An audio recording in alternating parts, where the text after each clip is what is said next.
ఏంటో వీకెండ్ వచ్చేసిందంటే వరంగల్ వెళ్ళాలి అనిపిస్తూ ఉంటుంది. ఎందుకంటే నా హోమ్ టౌన్ కాబట్టి.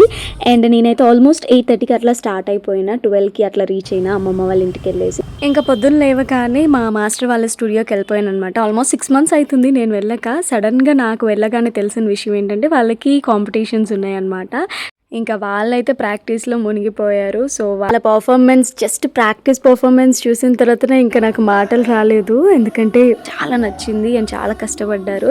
అండ్ ఆల్మోస్ట్ ఒక 6 months, 1 year బ్యాక్ నేను కూడా వాళ్ళ గ్రూప్‌లో ఒక మెంబర్‌ని అనమాట, డాన్సర్‌ని. బట్ ఏంటంటే ఇంకా జాబ్ ఇవన్నీ 2 మేనేజ్ చేసుకోలేను కాబట్టి వచ్చేసాను.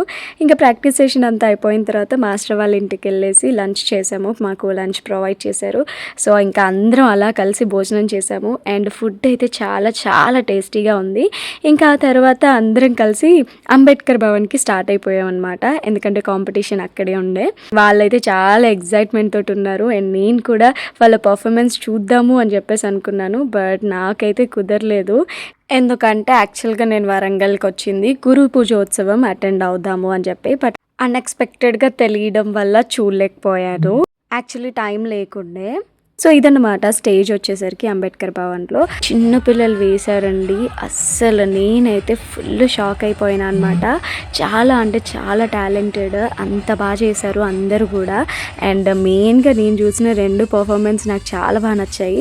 దాని తర్వాత ఇంకా మన వివికేకి వెళ్ళిపోయాను నేను. మన వరంగల్ వివేకానంద విద్యా కేంద్రకి. అక్కడ గురు పూజోత్సవం అయితే జరిగింది. చాలా బాగా అంటే చాలా బాగా జరిగింది. ఇంకా గురు పూజోత్సవం అయిపోగానే ఎవ్రీ సండే లాగా ఈ సండే కూడా బాలసభ కండక్ట్ చేయడం జరిగింది. పిల్లలందరూ కూడా వాళ్ళకి నచ్చిన సాంగ్స్ అండ్ అలాగే వాళ్ళ పర్ఫార్మెన్సెస్ అయితే చేశారు. అవన్నీ చూసుకొని మళ్ళీ నేను హైదరాబాద్కి స్టార్ట్ అయిపోయా. ఎందుకంటే ఎర్లీ మార్నింగ్ షిఫ్ట్ కాబట్టి నైట్ స్టార్ట్ అవుతూనే మార్నింగ్ ఆఫీస్కి అందగలను.